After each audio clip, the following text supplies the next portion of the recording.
Bonjour tous les compatriotes congolais et tous les Africains. Je veux m'adresser plus particulièrement à mes compatriotes congolais, une partie sera en français.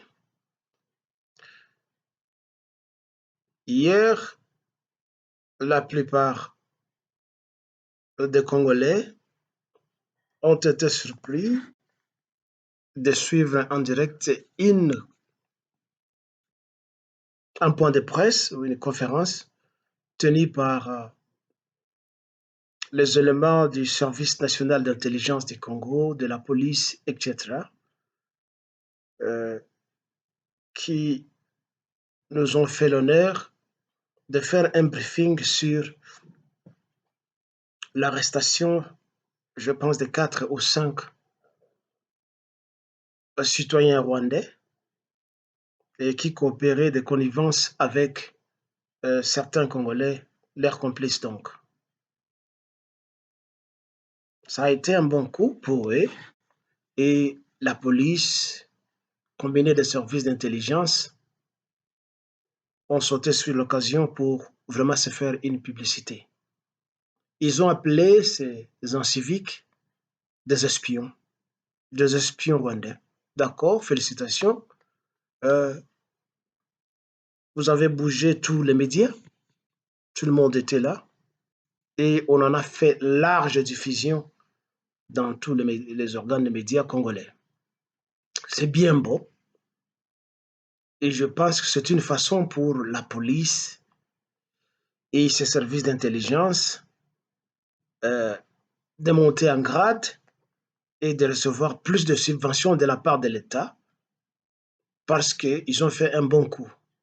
Mais c'est aussi un élément qui a été récupéré par les politiques pour faire la propagande de ce messier qu'on appelle Son Excellence, le commandant suprême, le chef de l'État, le président, le garant de la nation et de la sécurité. En fait, il y a beaucoup d'adjectifs, des qualificatifs, des épithètes tellement grandiloquents qui le présentent comme étant un superpuissant et quelqu'un qui vraiment s'occupe de la situation tant socio-économico et politique des Congolais et du Congo en entier. C'est bien bon d'appeler ces gens des espions. Mais, monsieur le commandant suprême des armées, sans pour autant chercher à défendre euh, ce malheureux Rwandais qui, d'après vous, planifiait de faire un coup semblable à celui qui avait emporté leur compatriote Juvenal Abiyarimana. Mais je voudrais vous ramener un peu à l'ordre. Je ne nie pas que ces gens ne sont pas des espions. Euh, mais on peut toujours douter qu'ils soient et qu'ils ne sont pas. Mais si vous voulez nous convaincre de vos services, de l'efficacité de vos services, commençons d'abord par la maison de M. Félix lui-même. Commençons par sa chambre, son lit. Sa copine, qu'il nous présente comme étant son épouse. Je ne pense pas que ça soit une insulte. Euh, je disais donc sa copine.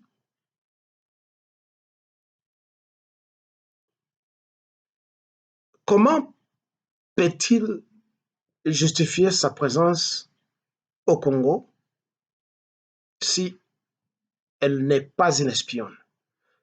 Peut-elle justifier comment est-ce qu'elle a eu son titre de séjour pour devenir une Congolaise? Et il a suivi quelle procédure pour obtenir la nationalité congolaise? Nous tous, nous savons que Il est là au service du tyran Paul Kagame. Nous savons ça et nous savons que c'est lui qui est, enfin c'est elle qui est la présidente du Congo, c'est elle qui gère le Congo de connivence avec un gouvernement robot de ce frère rwandais qui la conseille. Entre autres, Azarias Ruberwa, Bizimana Karamuetu et tous les soi-disant ténors rwandais qui tiennent une présidence de façade derrière celui que vous appelez les combattants suprêmes, son Excellence Félix Tshilombo. C'est elle qui est la présidente. C'est elle qui est semblable à la tsarina de la Russie de l'époque qui régnait quand son mari était au front de guerre. C'est elle qui est la présidente. Mais elle est la présidente au même titre, elle porte ou elle mène des missions d'espionnage au même titre que ces pauvres Rwandais que vous venez d'arrêter. Si vous avez de l'efficacité dans votre service, pourquoi vous n'arrêtez pas cette femme?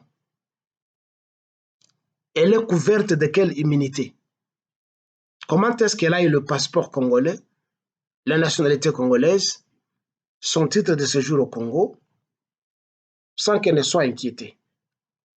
Vos services de sécurité devraient d'abord enquêter sur son statut chez nous. Ça, c'est de un. De deux, qu'en est-il de tous les autres Rwandais qui sont au Congo? Nombreux parmi eux sont entrés illégalement et sont là illégalement et sont au service du Rwanda. Vous le retrouvez dans les ministères de tutelle, vous le trouvez dans les entreprises tant étatiques que para-étatiques, vous le trouvez dans les entreprises privées. Les Rwandais, les Burundais et les Ougandais sont partout. Un scandale venait de se produire il n'y a pas longtemps où quelqu'un qui travaillait au Congo en tant que directeur s'est retrouvé nommé ambassadeur du Rwanda en France. C'est pas moi qui l'ai dit, les photos sont là et les articles sont là dans les médias, dans les réseaux sociaux. Comment est-ce que la femme ou la copine de Félix est devenue congolaise? Un président qui nous l'avait présenté tout au début comme étant une mouche de Walungu. C'est Félix qui avait dit ça, il avait présenté. Il n'était pas acculé, il n'y a personne qui lui posait des questions, mais c'est lui-même qui décrivait, qui disait que sa femme, en guillemets, est mouchi. Pendant que la plupart des Congolais, à 90%, savent que cette femme est toute rwandaise. Oui, elle a vécu chez nous au Congo, à Kinshasa. Elle a eu même un enfant avec un Congolais. En Europe où elle vivait dans les milieux congolais. Sa sœur qui travaillait à l'ambassade du Congo à Londres est connue comme étant une Rwandaise. C'est cette même sœur qui a été nommée ambassadrice de la RDC au Ghana il n'y a pas longtemps. Son frère avait été nommé par M. Félix Tshilombo comme ambassadeur du Congo en Afrique du Sud, et vous connaissez la suite. Il a été chassé par un gouvernement responsable, le gouvernement sud-africain, après qu'ils aient mené des recherches et qu'ils aient découvert que le type est tout rwandais. Alors, comment vos services de sécurité, comment la police ne parvient pas à arrêter ces gens? Parce que ce sont des espions. Ils travaillent au bénéfice de Kagame et du Rwanda. De trois, c'est vous-même qui le dites, nous avons plus de 500, entre guillemets, officiers de haut rang du Rwanda et de l'Ouganda et des autres pays qui nous enquiquinent, le Burundi, qui sont au Congo. Je dis bien plus de 500 officiers militaires. Mais ces gens sont chez nous illégalement. Ce sont des espions, au même titre que ces 5 ou ces 4 pauvres que vous venez de présenter au cours d'un point de presse. vos services de sécurité, pourquoi vous ne vous emparez pas de ces gens qui sont des espions, pour me répéter, au même titre que les autres? Mais vous gardez le calme. À part ça, pour continuer. Mais vous collaborez avec les Rwandais, vous leur avez donné la permission de poursuivre les soi-disant Hutus, Interamwe, partout à travers la République démocratique du Congo. Vous échangez des informations avec eux. Ils sont chez nous, mais ce sont des espions toujours. Pourquoi vous ne les arrêtez pas? Je disais que je ne suis pas contre l'arrestation de ces gens. Il faut les arrêter parce que réellement, ce sont des ennemis. Outre ça, vous lancez un message de détresse à la population congolaise et de conscientisation en disant que la population se mobilise pour dénoncer, débusquer et appréhender tous les éléments suspects dans les quartiers partout où ils vivent. Que le chef de quartier sache qui vit où, qui vit à côté de tel, dans telle maison, dans telle maison. Mais vous vous moquez de cette population congolaise que vous avez appauvrie et que vous maintenez vraiment dans une population abjecte. La population congolaise a déjà fait ce qu'elle pouvait faire sans qu'on lui lance un mot d'ordre. À l'époque de Laurent Désiré Kabila, c'est cette même population qui s'est emparée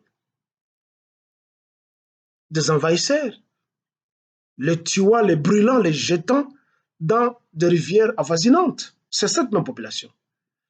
C'est vous qui avez encore trahi la même population en accueillant les Tutsis qui étaient rentrés avec James Kabarebe pour venir réattaquer le Congo et vous vous êtes tués.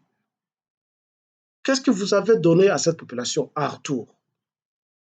Récemment, la population quinoise s'est mise à débusquer ce même mercenaire rwandais dans des égouts, dans des caniveaux, des Rwandais qui se déguisent en détraqués manteaux. Bon, ils arrêtent ces gens, ce que vous appelez des suspects, et ils les amènent à la police. Qu'est-ce que vous faites de ces Rwandais? Ce sont des espions, sinon vous ne les massacrez pas, vous ne les exécutez pas. Une fois que ces Rwandais sont remis entre vos mains, silence radio. On ne dit plus rien. Il n'y a pas de procès public, il n'y a rien, rien. Par contre, d'après ce que nous apprenons, vous prenez ces gens, vous les gardez en bon état et vous les renvoyez chez eux parce que vous êtes de connivence avec les Rwandais. Vous lancez un message à la population pour faire quoi? Quand on vous voit, vous, les représentants ou les chefs de service d'intelligence, la police, vous êtes tous gros, vous êtes beaux, vous vous gavez de toutes les nourritures possibles, vous avez des salaires, vous vivez décemment, vous êtes véhiculés. Et quelle est la part de la pauvre population dans tout ça? Est-ce que vous armez la population? Combien de fois la population vous a demandé des armes pour mener cette lutte et mettre fin à l'invasion congolaise? Vous ne lui donnez pas des armes. Par contre, vous tuez la même population. Une fois que la population ose protester, manifester dans les rues, vous tuez cette population. Vous, vous êtes bien. On voit vos uniformes, pas neufs, pendant que la population vit dans les taudis. La population souffre partout. La population n'a rien à manger. Elle vit très mal. Et il n'y a pas longtemps, vous avez tous assisté à la grande tragédie des pluies diluviennes qui ont tué des centaines et des centaines de Congolais. Quelle est la récompense de la population? Vous voulez que la population vous soutienne. Mais c'est vous qui êtes corrompus, qui logez et sous-logez les mêmes espions. Quand Willy Ngoma dénonce que il est depuis longtemps membre de l'IDPS et que Félix Tshilombo les avait invités et sous-logés aux frais du contribuable pendant 14 mois. Vous, les services de sécurité, qui vous présentez comme étant des patriotes et des nationalistes et des protecteurs de la société congolaise, vous n'avez pas été au courant que les Rwandais, les M23, étaient au Congo sur invitation de celui que vous appelez commandant suprême. Vous n'étiez pas au courant. Pourquoi vous n'avez pas arrêté ce que vous appelez, entre guillemets, les infiltrés? Écoutez, il faut cesser avec cette hypocrisie. Vous, messieurs de la police, vous, messieurs de l'armée, vous, messieurs des services d'intelligence, soi-disant services d'intelligence, vous mettez votre intelligence au service d'un individu et non pas pour protéger la population ou protéger le pays. Vous citez des titres, des grades pompeux, grandiloquents pour essayer de frustrer la population. Président de la République, commandant suprême des armées, quelles armées vous avez? Garant de la nation, tout ça, des flatteries. Comme d'habitude, vous êtes habitué à la flatterie. Vous n'étiez pas là quand le commandant suprême des armées avait invité d'autres espions rwandais et les soulagé pendant 14 mois. Il ne nie pas ces accusations ou ces révélations. Le pays s'est étonné, le pays en entier s'est étonné de voir que c'est lui qui se dit président aux destinées de la nation et de connivence avec les agresseurs qui tuent la population, ses compatriotes, à l'est du pays, à milliers et à milliers, mais c'est lui qui les arme, qui les nourrit, qui les finance. Et vous, le soi-disant service d'intelligence, la police, où est-ce que vous étiez? Vous n'aviez pas vu que ces gens, que vous appelez des espions, des infiltrés, étaient des mèches avec votre soi-disant président roitelais, médiocre, tribaliste, népotiste, idiot est-il, votre président, Félix Tshilombo. Je sais que ça vous fait mal quand on l'appelle idiot, mais je ne suis pas le seul ou le premier à l'appeler idiot. C'est au fil des jours que ces actes, ces gestes étalent son idiotie. Ça signifie son insuffisance de raisonnement et ses erreurs impardonnables dans la gestion de la chose publique. Vous venez, vous faites un point de presse pompeux, nos services de sécurité, la police ne veut jamais manager des efforts jusqu'à ce qu'on démantèle les réseaux. Mais vous êtes dans ces réseaux. Vous êtes dans ces réseaux, vous, les services des soi-disant services d'intelligence. Votre intelligence n'est que là pour appréhender les opposants. S'il y a des opposants là-bas, les opposants sont ceux-là qui sont peut-être à l'extérieur, nous et la population. C'est ça les opposants. Parce que la plupart des gens qui se disent opposants au Congo mangent à tous les râteliers avec celui que vous appelez le commandant suprême. Vous vous moquez de qui? De la population congolaise? Vous croyez? Chaque chose a son début et son temps. Pendant une trentaine d'années, Mobutu nous a habitués à ça. Coup monté et manqué, ceci et cela, des conspirateurs, des procès bidons à la télévision pour chercher à se maintenir au pouvoir. Mais avec le temps, où en sommes-nous? Et toute cette cabale avec laquelle il s'entourait, qui le caressait dans la nuque et dans les aisselles et aux oreilles,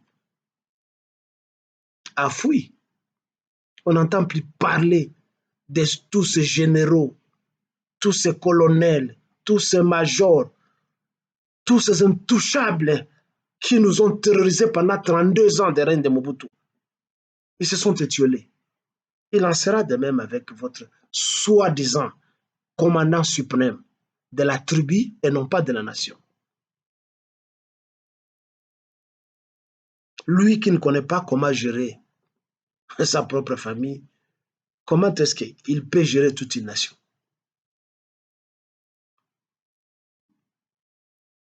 Au lieu de protéger les intérêts de la nation, du pays, lui se lance dans le népotisme.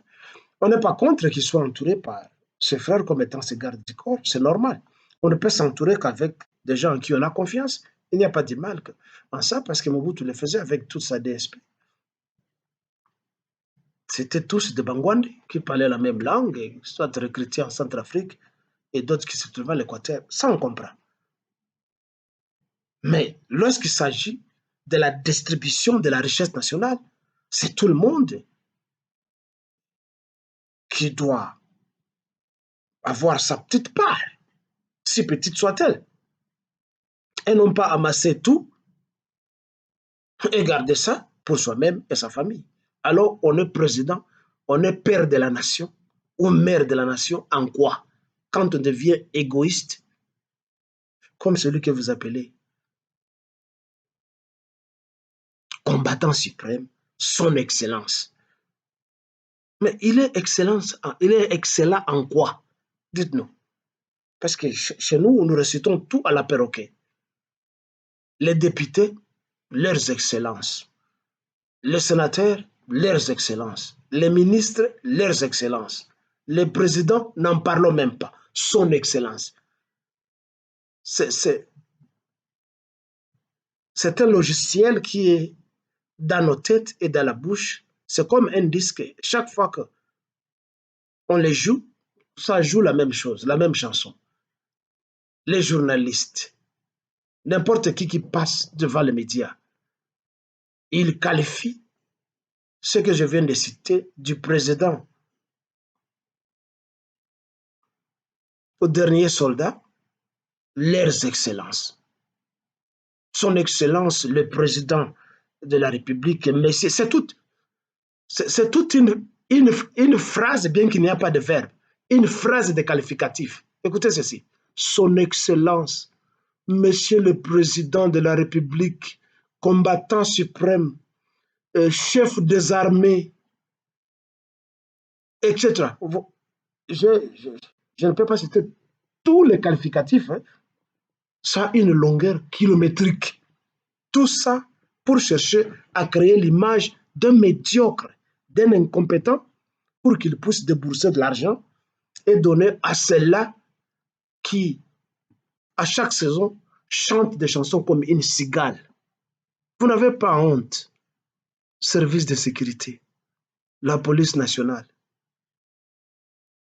Une police qui est scindée en 2, en 3, en 4, en 7. Il y a des bataillons qui reçoivent des subventions, des salaires, des primes et des augmentations, pendant que le reste vivent dans des taudis et n'ont rien. Leurs salaires ne sont pas payés. Des colonels qui vont au coin,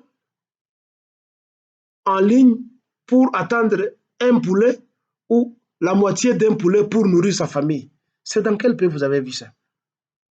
Vous vivez dans des camps militaires délabrés, alors qu'ailleurs au monde, le militaire, les policiers sont comme tous citoyens, ils ont droit à un crédit bancaire pour s'acheter une villa, une maison.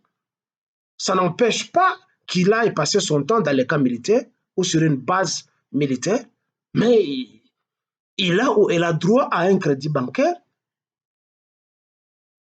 au lieu de les garder dans des camps comme des prisonniers. Et quel camp militaire? Des camps que les colons ont laissés depuis 1800, depuis 1700, où il n'y a pas d'eau potable, il n'y a pas d'électricité, où 2, 3 couples se partagent une maison d'une chambre et d'un salon avec des marmailles d'enfants et la promiscuité est en activité. Et au lieu de vous révolter, vous continuez à appeler celui-là son excellence. Il est excellent en quoi? Est-ce que vous comprenez vraiment le mot excellence? Est-ce que vous comprenez le mot honorable? Je ne vais pas entrer dans l'analyse des bilans ici, parce que plusieurs fois on en a parlé et d'autres gens en ont fait écho. Quel bilan votre excellent peut présenter ou présente à la population congolaise? Quel bilan après ces 4 ans ici? Mais soyez quand même honnêtes. Et je pense que s'il y a des éditeurs de livres au Congo, il est temps qu'ils se précipitent pour publier un livre de promesses qu'on intitulera Les promesses de Félix Tshisekedi, les promesses fallacieuses de Félix Tshilombo. Partout où il passe, il donne des promesses. Partout. Ce sont des promesses. Et il n'a pas honte de mentir, ce monsieur. Partout. Tout un chapelet. Un livre de mensonges, partout. Mais les gens s'attribuent, ces fanatiques, ces flatteurs qui croient qu'il sera éternel, dont ils passent dans des médias en train de défendre que non, mais il a fait ceci, il a fait cela. Qu'est-ce qu'il a fait? Il revient de la province de l'Équateur, où il fait une promesse à la population de cette pauvre province qu'il va leur construire une université de standard international. Tu vas commencer par la toiture au lieu de commencer par la fondation. Est-ce que ces gens, je ne néglige pas l'enseignement, l'éducation, parce que je suis un enseignant, est-ce que ces gens ont besoin de cette université là où il n'y a pas de route, là où il n'y a pas de services de santé, de services médicaux? C'est ça la base, c'est ça la fondation. Il n'y a pas de route. Les gens se promènent dans des sentiers comme des animaux depuis que le Congo est Congo. Et dire que ce n'est pas là où est né Mobutu. 32 ans, mais il n'a jamais construit une route dans sa province natale. It's a strange story. Hein? Et ce monsieur va se présenter après une tournée. Il va se présenter devant une population appauvrie. Que non, je veux vous construire une université. Mais dans sa propre province, lui, il n'y a même pas une école pendant ces 4 ans qu'il a été là-bas, qu'il a construit, même pas une crèche. Nous avons des photos des écoles de là. Nous avons des photos de la maison de son père, son père entre guillemets. C'est pas moi qui suis allé photographier ça, nous avons tout dans les réseaux sociaux. On dit bien la charité bien ordonnée commence par soi-même. Chez eux, même pas une crèche. Et à l'Équateur, pour cause électorale, il va mentir devant une population appauvrie qui va leur construire une université. Mais si tu es normal, il a fallu d'abord commencer par ouvrir des briqueteries de haut niveau dans toutes les provinces. Il n'y a pas que toi, Mobutu ne l'a pas fait. Hippolyte Kajambele ne l'a pas fait. Laurent Désiré Kabila n'avait pas fait. Bon, vous voulez construire le pays avec quoi? Vous n'avez même pas une sidérurgie. L'architecture moderne ne supportait pas. Les bétons, le fer, les aluminiums, etc., etc. Est-ce que vous en avez? Alors que nous avons tous ces minéraux chez nous. Alors, toi, tu vas commencer par construire une province à partir de la toiture, alors que la fondation n'est pas là. Où sont les routes? Où sont les ponts? Les services de santé? Commencez par là d'abord. Messieurs 1000 promesses. Mais il faut quand même avoir honte. Tu es content d'être président de la République, tu es content d'être promené, d'être habillé en veste et à tout moment montrer des montres Rolex. Mais tu penses que les gens ont besoin de ça? On est en train de te tromper, monsieur. On est en train de te dévier. C'est comme ça que Mobutu a été dévié. Il avait des mauvais conseillers qui ne voyaient que leur ventre et leur famille au détriment de toute une nation. Et quand il y a eu attaque, beaucoup de soldats se sont retirés.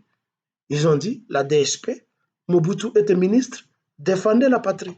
Où as-tu vu des policiers, des soldats qui manquent de bottines, qui manquent de tenues? Ils n'en ont pas. Mais ceux-là qui sont dans son cercle ont tout ça. Il en est de même avec toi, M. Félix. Tu reviens du chômage d'une trentaine d'années en Europe, tu ramasses tous les moineaux de chômeurs d'Europe, de chômeurs de vocation, tu les amènes au Congo, qui des ministres, qui des PDG, qui de ceci et cela, pour les récompenser de la façon dont vous étiez en train de détourner l'argent en Europe, voler les chèques d'autrui. Et parce que vous êtes des arrivistes, du coup, vous devenez des présidents. Once more, it's a strange story. Alors, messieurs des services de sécurité, messieurs de la police, cessez de raconter des balivernes euh, au peuple congolais. Nous en avons marre de ces mensonges et de ces flatteries. Je vous garantis et je vous avertis qu'avec le temps, nous, la population, nous allons vous appréhender, vous tous, et nous allons vous manger. Nombreux parmi vous qui chercheront à fuir pour se jeter, pour gagner l'autre rive du fleuve Congo, Congo-Brazzaville, vous allez vous noyer et vos corps nourriront les poissons du fleuve Congo. En deuxième point, je voudrais vous parler, en bref, d'un livre qu'un frère m'a envoyé en version PDF. Donc, ce n'est pas le livre original publié, mais il me l'a envoyé à travers l'Internet. Le livre s'intitule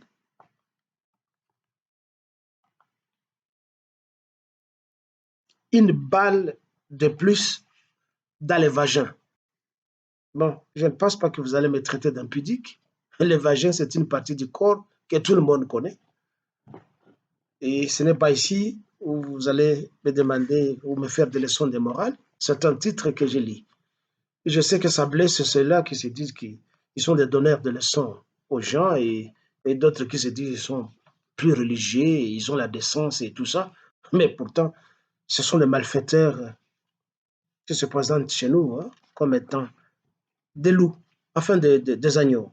Alors, je disais donc, ce livre s'intitule Denis Mukwege, enfin, s'intitule Une balle de plus dans les vagins. Et le sous-titre, c'est Denis Mukwege, l'autre face cachée. C'est signé Anne Chirome, euh, une fille de chez nous, de l'Est du Congo. C'est elle qui a rédigé ce livre. Eh bien, le livre m'a été transmis avant-hier et hier, je l'ai lu nuitamment. Je suis presque à la fin ce matin. Et le livre, pour ceux-là qui sont passionnés de la lecture, est facile à lire. Il n'a pas tellement un français très académique et trop recherché. Il peut être abordé par tout le monde, école primaire, secondaire et même universitaire. Tout celui, comme je disais, qui est mordu de la lecture peut lire. Le narratif est facile du début à la fin. C'est un livre impeccable. Les, les fanatiques de Mukwege, en lisant les livres, ils croiraient peut-être que c'est une vendetta, c'est une vengeance de l'auteur vis-à-vis de M. Mukwege. Mais qu'à cela ne tienne, ce qui compte le mieux, à part le narratif dans ces livres, c'est son contenu. Après l'avoir lu la nuit dernière, j'y ai prélevé quelques adjectifs qui qualifient ce prétendant à la magistrature suprême de notre pays. Après avoir lu le livre, ça m'a rappelé une chanson de la grande vedette de la chanson jamaïcaine, Robert Nesta Bob Marley. Quand vous écoutez sa chanson intitulée Coming In From The Cold dans l'album Uprising, quelques vers qu'il entonne de cette chanson disent ceci. The biggest man you ever did see is always a baby. Ça signifie le plus grand, le plus glorieux homme ou la plus glorieuse personne qu'on voit toujours n'est pas ce qu'elle est. C'est un bébé. C'est une figure de style pour dire que très souvent, le monde ou quelqu'un, la personne elle-même, se fabrique une image qui n'est pas la sienne. Le monde aussi sait nous fabriquer, comme je venais de le dire tantôt dans la première partie de cette intervention. La société toujours fabrique des personnalités comme ça, qu'on nous présente comme étant de grandes personnalités, alors que derrière elles, c'est un désastre. Ça me rappelle aussi un poème que j'avais enseigné un jour, intitulé We Wear the Mask. Nous portons le masque. Très souvent, ce qui apparaît à nous, ce n'est pas ce que nous sommes. Et la peinture que fait l'auteur de ce livre de Mukwege est véridique, si pas pathétique, pour tout celui ou celle qui lira les livres.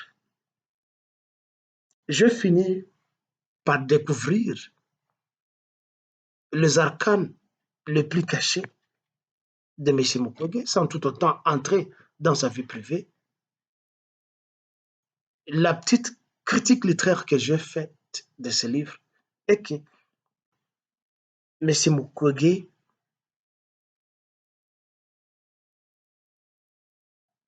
c'est un arrogant, c'est un hypocrite, c'est un égoïste, c'est un inhumain,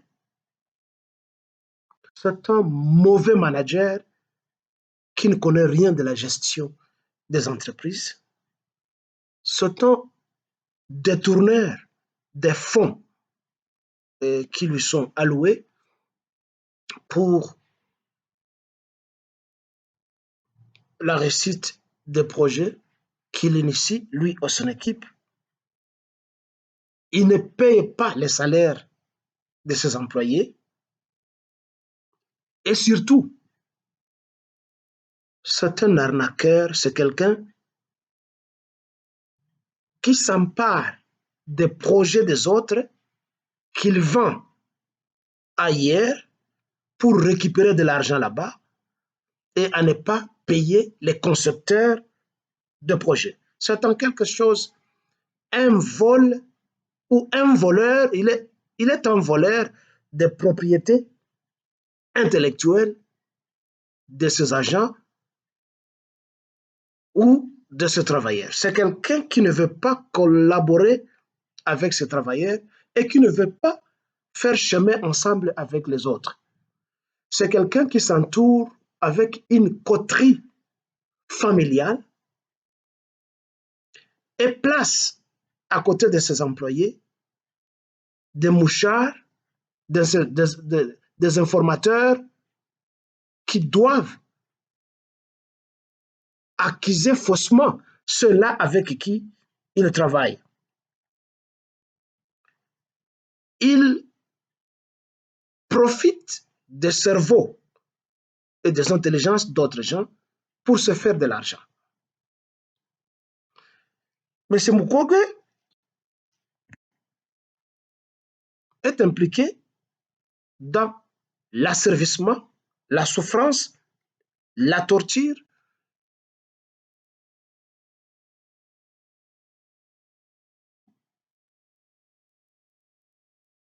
et le trafic d'influence de ses agents. Il est, comme je le disais, un égoïste et un narcissique. C'est quelqu'un qui ne veut pas travailler avec les autres et il veut s'accaparer de toutes les tâches. En fait, c'est quelqu'un qui cumule les fonctions, mais surtout qui ne connaît rien en management. Il a reçu plus de 34 prix, faisant de lui une notoriété internationale. Cette communauté internationale lui a même donné l'argent pour ouvrir une station de radio à Bukavu qui ne fait que ses éloges. C'est quelqu'un qui a peur d'une intelligence à côté de lui et qui voudrait que tout le monde travaille pour sa gloire, seulement sa gloire. Et il ne veut pas distribuer les miettes de cette gloire à ceux-là qui ont contribué à devenir ce qu'il est ou à atteindre le niveau où il est. En fait, c'est une critique littéraire personnelle. Je dis que ce n'est pas moi qui ai écrit le livre, c'est ce que je prélevé de ce livre. Et je ne pense pas que l'auteur du livre est en train de mentir parce que quand vous ouvrez le livre, il y a un passé historique qu'on appelle en anglais a historical background de l'auteur, de l'écrivaine, que c'est quelqu'un dont le père fit ami, frère et collègue au père de Monsieur Denis Mukwege. Ils ont été tous des pasteurs ordonnés et lui-même Mukwege, c'est un pasteur. Il connaît très bien, enfin elle connaît très bien Mukwege, sa famille et la famille, autant la famille Mukwege connaît très bien l'auteur et leur fait père. Donc je ne pense pas qu'il y ait une destruction de caractère de Mukwege. Ce qui est dit dedans, c'est une peinture véridique de ce qu'est Mukwege. Et je pense que Mukwege a eu la chance d'être prisé par les gens, mais surtout c'est un agent de la communauté internationale qu'on prépare pour des tâches régaliennes de devenir président de la République, alors qu'il est incapable, il est incompétent. On ne lui nie pas sa science, comme on a trouvé une expression pour lui, c'est un réparateur de vagin, et je pense que c'est mieux qu'il reste à ce niveau de réparer les vagins au lieu de prétendre devenir candidat président à la République. Je ne pense même pas que c'est lui qui prétend. Il doit être pris en otage par la communauté internationale pour protéger les intérêts et avancer leur agenda chez nous. Comme d'habitude, on va ramasser un médiocre pour devenir président. On avait pris Mobutu. Je ne dis pas qu'il était totalement médiocre. Il était bien dans l'armée. À part ça, on nous a amené Hippolyte Kajambere Kanambe, du garde du corps, aide de camp de Kagame, tueur massacreur de ses frères Hutu. Paraît-il, il avait effectué un stage de 3 mois en Chine, revenu, bombardé, général-major. C'est une strange story. Pouf, propulsé, président de la République. Sans aucun niveau scolaire, sans aucun niveau académique, parachuté, président de la République. Ayant vécu dans la pauvreté, un malheureux qui n'a aucune culture politique, devant qui les universitaires, les soi-disant intellectuels viennent s'agenouiller, alors, ayant vu que ceux qui ont étudié viennent s'agenouiller devant lui, ramper devant lui, lui lécher le cul. Alors, il était devenu un potentat. Au simple geste de la main, tuez-moi celui-là. Cette jolie femme qui est là-bas, ramenez-la à moi. On peut lui dire, non, c'est la femme de quelqu'un. Non, tuez son mari, donnez-moi celui-là. Comme il a fait avec la soi-disant femme Olive Lembe qu'il vit avec, c'est la femme de quelqu'un. Il a tué son mari. C'est connu, c'est pas qu'il est dit. Il y a trouvé les yeux. On connaît Eric Lengue. Alors tout le monde rampe devant lui, comme je disais, ayant vécu de la pauvreté et ne connaissant rien. La première chose, il doit s'acheter des maisons, il doit s'acheter des infrastructures, il doit amasser de l'argent parce qu'il ne connaît rien sur la gestion de la chose publique.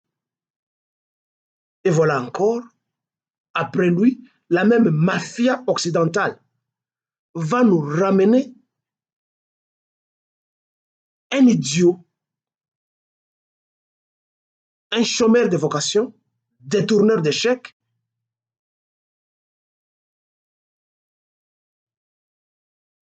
un semi-lettré. Il parle le français, c'est tout. Le français, c'est une langue. Il y a des Français qui parlent le français, qui n'ont jamais été à l'école, qui ne savent même pas écrire ce qu'ils disent. Alors, ça vient impressionner les gens. Grande taille, voilà, athlétique, voilà, on dit voilà, oui, on nous amène un président de la République parachuté, il ne connaît rien sur la gestion même familiale.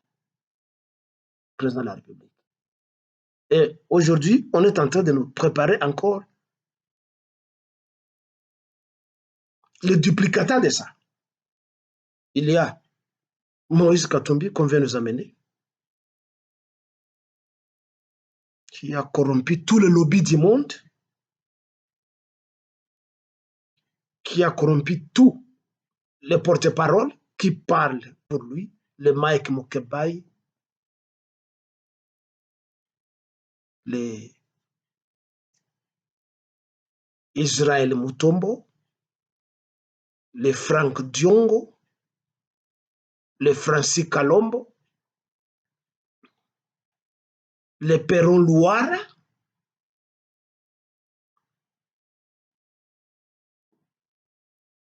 etc.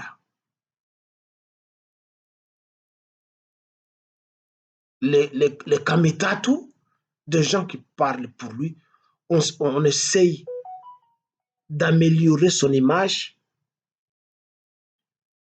pour le présenter comme étant le bon gestionnaire. Quand il fut gouverneur de Katanga, il avait construit un pont en béton, le premier et l'unique béton au Congo. Il a ouvert un système de péage à Kasumbalesa.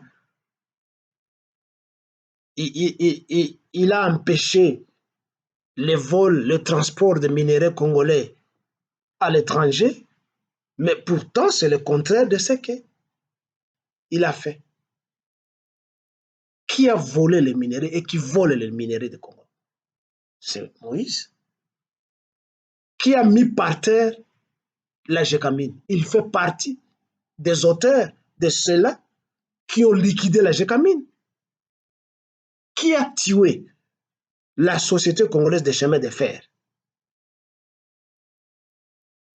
en ouvrant sa propre société de grands et gros camions à long courrier qu'il a surnommé Hakuna Matata pour transporter les minéraux que la société congolaise des chemins de fer transportait à son compte personnel dans ses camions du Katanga jusqu'en Afrique australe pour les envoyer partout à travers le monde. C'est celui-là qui a vendu le minerai stratégique du Congo, l'uranium, etc., etc., à la Corée, à l'Iran, à la Corée du Nord, etc. C'est lui. Qui est impliqué dans la mort de plusieurs Congolais? C'est lui. Mais on fait du plastrage pour que le mur soit présenté comme étant beau, alors que ce mur a des trous derrière. C'est ça, Moïse Katumbi. C'est ça la communauté internationale. On nous présente des médiocres comme étant des excellences. Excellence Félix Tshisekedi Tshilombo. Excellence Moïse Katumbi. Excellence ceci et cela. Excellence, excellence Joseph Kabange, je ne sais pas quoi, Kafioto, et tout ce que vous pouvez appeler, etc., etc. C'est ça la communauté internationale. Ici, à nous, les Congolais, de nous soulever et de réclamer et de défendre ce qui nous revient, ce qui nous appartient. N'ayons plus peur de la communauté internationale parce qu'elle est mafieuse, elle ne nous aime pas, elle est contre nous. Cessez d'être des flatteurs, des incompétents, des violeurs de femmes, des complices comme Mukwege. Mukwege, les titres ici, te va bien. Une balle de plus dans le vagin. Et il serait mieux qu'on dise une balle de plus dans ton pénis. Ceci émane de moi. Vib. Jemadar Vib Kirkilel. Pour le Congo de Lumumba. De Kassavobu. De Kimpavita. De Kimbangu. De martyrs congolais.